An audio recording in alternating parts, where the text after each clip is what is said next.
Electric field due to charge disc पढ़ेंगे अभी हम लोग। लास्ट क्लास में हम लोग देखे थे कि रिंग के कारण उसके एक्सियल पॉइंट पे इलेक्ट्रिक फील्ड कैसे निकालते हैं। अभी हम लोग देख रहे हैं कि अगर कोई डिस्क है अपने पास जो कि फुल्ली चार्ज है तो उसके एक्सिस पॉइंट पे कैसे निकालने वाले हैं, है ना। देखिए जैसे मान लो कोई भी एक यूं चार्ज डिस्क है जिसको अपन कैसे देख रहे हैं, साइड व्यू से देख रहे हैं, साइड से देख रहे हैं, यूं ऐसे कंप्लीटली चार्ज है, पॉजिटिवली चार्ज है। ये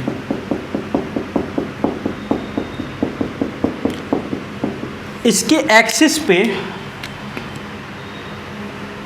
x दूरी पे अपन निकालने जा रहे हैं इलेक्ट्रिक फील्ड का वैल्यू। कितने दूरी पे निकाल रहे हैं भाई, x दूरी पे निकाल रहे हैं इलेक्ट्रिक फील्ड का वैल्यू। अब कैसे निकालेंगे ये थोड़ा ध्यान से समझना। तुम लोग को याद होगा कि हम लोग रिंग के कारण निकाले थे। कैसे निकाले थे बाबू, रिंग के कारण। ये डिस्क कैसे बना होगा यार, ये रिंग से ही तो बना होगा ना। एक छोटा सा रिंग, फिर बड़ा सा रिंग, फिर बड़ा सा रिंग, फिर बड़ा सा रिंग, ऐसे ढेर सारे रिंग से बना होगा। तो मैं क्या कर रहा हूं ना, एक एलिमेंट्री रिंग लेता हूं। क्या ले रहा हूं बेटा, एक एलिमेंट्री रिंग। उस रिंग के कारण इस पॉइंट पे पहले इलेक्ट्रिक फील्ड निकाल देता हूं, फिर ऐसे ढेर सारे रिंग के कारण इलेक्ट्रिक फील्ड को क्या करूंगा, ऐड कर लूंगा। क्या कर लूंगा, और ये ऐड कौन करेगा मेरे लिए, इंटीग्रेशन। क्या करे, कौन करेगा बेटा, इंटीग्रेशन। सो सिंपल है कि नहीं। चल देख बेटा मैं क्या करूंगा, मैं क्या कर रहा हूं ना, थोड़ा सा टॉप व्यू बना रहा हूं इसका। क्या बना रहा हूं बेटा, टॉप व्यू। देख यूं इसका टॉप व्यू बना रहा हूं ताकि थोड़ा सा कैलकुलेशन अपने को आसान दिखाई दे। ऐसा ये पूरा रिंग है और इसका रेडियस है बेटा कैपिटल R। मैं क्या कर रहा हूं,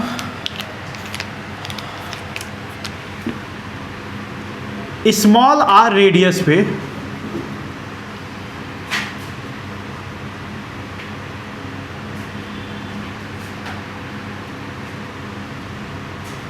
एक dr थिकनेस का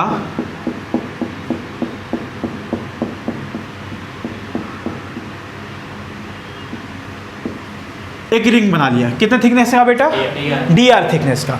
अब तू सोच इससे कितने दूरी पे है, x दूरी पे मेरे को इलेक्ट्रिक फील्ड बताना है ना, उसका फॉर्मूला तेरे को पता होगा। अच्छा सबसे पहली बात, ये जो मैंने रिंग बनाया उस पर कुछ ना कुछ चार्ज होगा ना, उस पर चार्ज मैं मान लेता हूँ dq है। कितना चार्ज है बेटा, dq। पहले वो dq लिखना चाहिए मेरे को, तभी अपन आगे बढ़ पाएंगे। dq कैसे लिखेंगे, ध्यान से सुनना। कैसे लिखेंगे बेटा, मान लेते हैं इस रिंग पे पूरा चार्ज था q। कितना चार्ज था रे बेटा, q। तो ध्यान से सुनना, ये q चार्ज कितने एरिया पे है रे, इस पूरे एरिया पे है ना। इसका पूरा एरिया कितना है, पाई r स्क्वायर है बेटा। तो मैं कैसे समझूंगा, पाई r स्क्वायर एरिया पे टोटल चार्ज है q। कितना है बेटा, तो 1 मीटर स्क्वायर पे कितना एरिया होगा रे, q by pi r square, q by pi r square. तो बता इतने एरिया पे, इस एरिया को थोड़े देर के लिए मैं मान लेता हूं dA। कितना मान लेता बेटा, तो dA पे कितना होगा रे, q by pi r square into dA। This will be the dq। कोई तकलीफ यार, this is the dq charge, है कि नहीं है। अब सुनना dA कैसे निकालोगे, सर पहले dA निकालोगे तभी तो पुट करोगे ना। तो ध्यान से सुनना बेटा, मैं कैसे लिखूंगा, dq equals to q by pi r square into dA। ऐसा बेटा। अभी सुनना, ये q by pi r square total charge by total area को बोला जाता है सरफेस चार्ज डेंसिटी। क्या बोलते हैं बेटा, सरफेस चार्ज। और इसको डिनोट करते हैं सिग्मा से। कैसे डिनोट करते हैं, क्यों करते हैं सर, बेकार का नया नया टर्म ले आते हो आप। अरे आसानी से लिखने के लिए, बार बार इतना लिखना मेरे को मुश्किल लगता है, इसलिए हम इसको सिग्मा लिखते चलते हैं। सिंपल, ऐसे ही सोचा गया था। अरे बात समझ में बेटा, इसको क्या लिख देते हैं, sigma. Charge per unit area, charge per unit surface charge density. तो इसको सिग्मा इंटू dA लिखते हैं ऐसे। अरे ये बात बेटा, अब ये dA क्या था रे, इस रिंग का एरिया ना बेटा। इस रिंग का एरिया कैसे लिखोगे, ध्यान से सुनना। मैं क्या करूंगा बेटा, यहां से ऐसे काटूंगा और इसको ऐसे फैला दूंगा। काटूंगा और क्या करूंगा बेटा, फैला देंगे। तो देख क्या ये ऐसे रेक्टेंगल, ये रेक्टेंगल जैसा दिखाई देगा क्या, ध्यान से देखना, ऐसे रेक्टेंगल जैसा दिखाई देगा। इसका लेंथ कितना होगा? जितना इसका सरकमफेरेंस होगा, इसका सरकमफेरेंस कितना होगा? 2 पाई आर। और इसका थिकनेस कितना होगा रे? dr। तो इसका एरिया कितना हो गया? 2 pi r into d r, 2 pi r into. तो बताइए dq कितना हो गया बेटा? Sigma into 2 pi r into, so simple. क्या dq लिख चुके हैं बेटा? अब आ जाओ, तो मेरे को बताओ, इस रिंग के कारण x दूरी पे इलेक्ट्रिक फील्ड मेरे को पता था कि नहीं? सेम यहां पे अगर मैं बनाना चाहूं बेटा, यहां पे अगर दिखाना चाहूं तो ऐसे दिखा सकता था। r पे dr थिकनेस का ऐसे रिंग है न्यू, तो इसके कारण मेरे को यहां पे पता था ना। बोल इलेक्ट्रिक फील्ड मैं कैसे लिखूंगा? याद कर फॉर्मूला क्या था? k dq x by X square plus R square का पावर 3/2। याद कर, रिंग के कारण यही फॉर्मूला था इलेक्ट्रिक फील्ड का। आयुष यही था, k q x by X square plus R square का पावर 3/2, यही था। This is the electric field due to ring, due to. ये नेट इलेक्ट्रिक फील्ड है कि केवल इस रिंग के कारण है? केवल इस रिंग के कारण है। आ रही बात समझ में? ऐसे सब रिंग के कारण इलेक्ट्रिक फील्ड को अगर हम जोड़ देंगे बेटा तो नेट इलेक्ट्रिक फील्ड आ जाएगा। क्या आ रही बात समझ में? कोई तकलीफ यहां तक? अब बस सॉल्व करना है। चल बता ध्यान से, के डी क्यू को क्या लिखे? ये वाला लिख दे बेटा, sigma 2 pi R D R into X divided by X square plus R square का पावर 3/2। अब बता आर का वैल्यू कहां से कहां लिया जाए कि पूरा का पूरा डिस्क कवर हो जाए? याद कर, आर को कहां से लिए थे? सेंटर से लिए थे ना, आर से डी आर। तो आर का वैल्यू कहां से कहां लिया जाए कि पूरा का पूरा डिस्क कवर हो जाए? आर का वैल्यू 0 से लेकर के कैपिटल आर, सिंपल। 0 से लेकर के क्या वैल्यू पता चल जाएगा? चल अब सॉल्व कर दे बेटा। बता कांस्टेंट टर्म क्या क्या है यहाँ पे? K sigma 2 pi X, R नहीं, आर तो वेरिएबल है, एक्स कांस्टेंट है एक्सियल डिस्टेंस पे। तो अंदर में क्या बचिया? R D R by X square plus R square का पावर 3/2, 0 से लेकर क्या इसको सॉल्व कर देंगे तो आंसर आ जाएगा? कोई तकलीफ है? अब इसको सॉल्व करने सिखा रहे हैं। तो अब ये इंटीग्रेशन सॉल्व करना पड़ेगा ना बेटा। अब ये इंटीग्रेशन आपको तो नहीं आता है क्योंकि आप पढ़े नहीं हैं, ये 12th के बहुत बाद में पढ़ना है ना। तो ये मैं आपके लिए सॉल्व कर दे रहा हूँ। ये आप नहीं सीखे, इसको बोलते हैं इंटीग्रेशन बाय सब्सटीट्यूशन। ये मैं अभी आपको सिखा भी नहीं सकता, ये थोड़ा सा टफ इंटीग्रेशन है, ठीक है। ये बाद में आप सीखेंगे, तो मैं आपके लिए कर दे रहा हूँ। आपको इसमें बहुत बुद्धि नहीं लगानी है, इसके बाद आप डायरेक्ट आंसर लिखेंगे। आ रही है बात समझ में? तो मैं ये कर दे रहा हूँ, आप डायरेक्ट उतार लेना, बस पूछना मत कैसे कर रहे हो। आ रही है बात समझ में? मैं बस कर दे रहा हूँ, आप बस देखते रहें, मुँह ताकते रहें बस।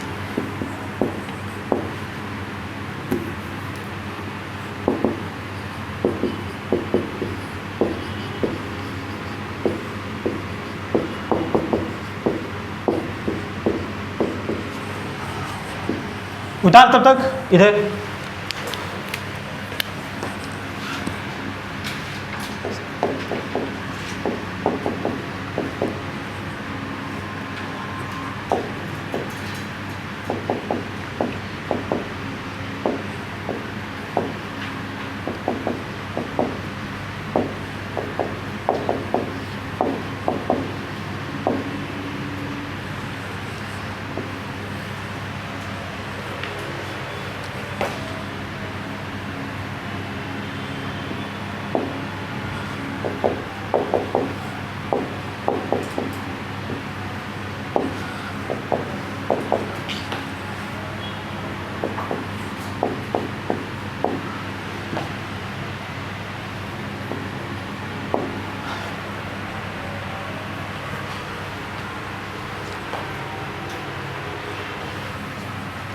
हाँ ठीक है।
इधर उतार लिए सब कोई।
देखो भाई, अगर तुम्हारे एग्जाम में ये सवाल आ जाता है तो आप क्या करेंगे, इसके बाद आप डायरेक्ट वो आंसर लिख सकते हैं।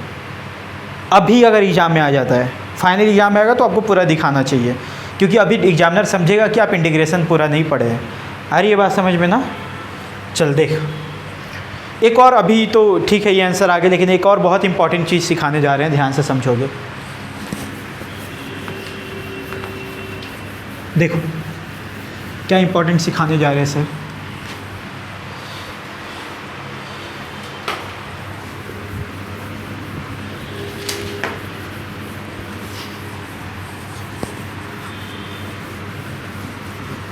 मेरे लिए काम करोगे तुम लोग ना, थोड़ा सर्च करना, तो ये बोर्ड साफ़ करने वाला एक स्प्रे आता है, अगर मिलेगा तो ले आना, तो पैसा हम दे देंगे।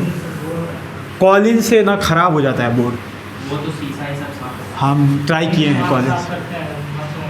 हाँ कहाँ पे? अच्छा ठीक है, लड़ो मत, देखो देखो इधर आ। अच्छा ठीक, अरे एक औरत के, सॉरी एक लड़के के साथ ऐसे, देखो इधर आओ, देखो यहाँ पे देखो, अगर E का वैल्यू मैं ऐसे लिखना चाह रहा हूँ, सिग्मा बाई 2 एप्सिलॉन, वो आंसर आ गया है फाइनल, कोई तकलीफ नहीं है, पर उसके साथ थोड़ा मैं छेड़छाड़ कर रहा हूँ। क्या कर रहा हूँ, ध्यान से लिखना, 1 माइनस एक्स बाई, अंदर में ही मैं एक्स स्क्वायर कॉमन ले रहा हूँ। हाँ, अंदर में ही मैं क्या ले रहा हूँ बेटा, एक्स स्क्वायर कॉमन ले रहा हूँ। तो क्या मैं ऐसे लिख सकता था 1 minus are square upon x square? Vikas ठीक, क्या एक्स बाहर आ जाएगा? देख, रूट से एक्स बाहर आ जाएगा, तो क्या मैं ऐसे लिख सकता हूँ 1 minus X by X under root 1 minus R by X square. देख तो बाबू, क्या ये कट जाएगा? तो क्या ऐसा दिखाई दे रहा है?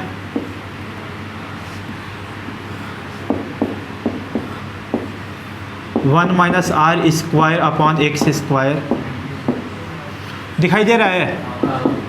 If X equals to infinity मैं मान ले रहा हूँ, नहीं ऐसा नहीं मानना था,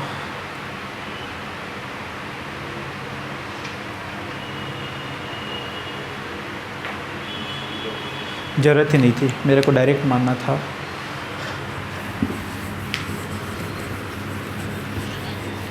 छोड़, डायरेक्ट देख, इफ़ आर बराबर इन्फिनिटी मान लेते हैं, आर क्या मान लेते हैं, तो ये नीचे का पूरा टर्म क्या हो जाएगा?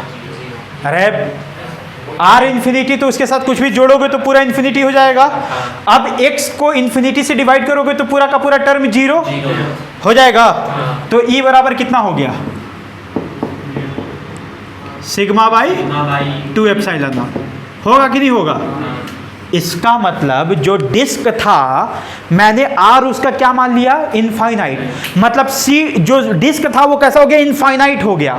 मतलब इनफाइनाइट सीट बन गया। क्या बन गया बेटा?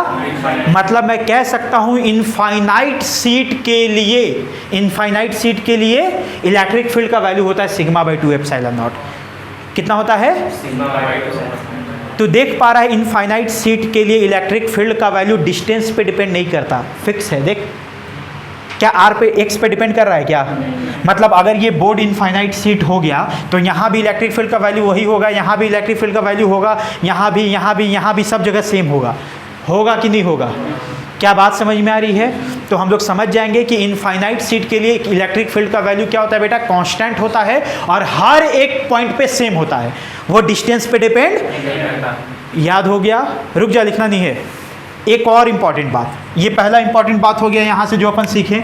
अब ध्यान से सुनना, ये लिखोगे तुम लैंग्वेज में अपने से। एक और बात, इफ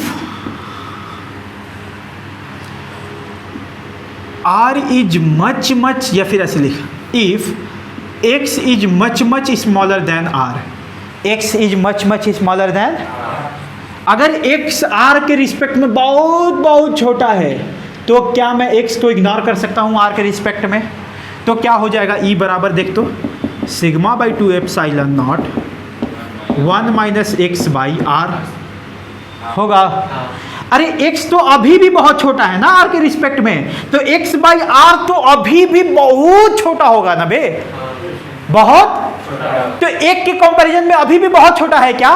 तो अगेन इसको इग्नोर कर सकते हो क्या एक के कंपैरिजन में? मेरा बात समझ में आ रहा है? एक्स इज बहुत बहुत छोटा विथ रिस्पेक्ट टू आर, तो एक के कंपैरिजन में ये अभी भी बहुत छोटा 0.0000001, तो एक के रिस्पेक्ट में अभी भी इसको इग्नोर कर सकते हो क्या बेटा?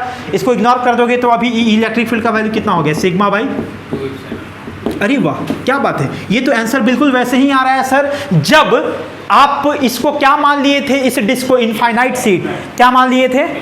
इसका मतलब सर जब आप x को बहुत छोटा मान ले रहे हो ना, तो डिस्क अगेन कैसे बिहेव करने लग रहा है? इनफाइनाइट सीट की तरह। याद कर बताए थे रॉड के केस में कि इनफाइनाइट कुछ प्रैक्टिकली पॉसिबल नहीं होता है। उसको इनफाइनाइट कब मान लिया जाता है? जब मैं डिस्टेंस को बहुत छोटा मान लूं। क्या यहां से भी प्रूफ हो रहा है वो बात? इसका मतलब मेरा हाथ भी इनफाइनाइट की तरह बिहेव कर सकता है जब मैं इसके लिए इलेक्ट्रिक फील्ड निकालूं। कहां पे? इससे बहुत करीब दूरी पे। मतलब एक छोटा सा इसका कड़ा जो है, अगर डिस्क बना लो, प्लेट छोटा सा मान लो, उसके बहुत करीब अगर तुम इलेक्ट्रिक फील्ड निकालो तो वो छोटा सा प्लेट भी इनफाइनाइट सीट की तरह बिहेव करने लग जाएगा। करेगा कि नहीं करेगा? आ रही बात समझ में? इसीलिए इनफाइनाइट डिस्क का कॉन्सेप्ट पढ़ते हैं, इनफाइनाइट रॉड का कॉन्सेप्ट पढ़ते हैं। आ रही बात समझ में?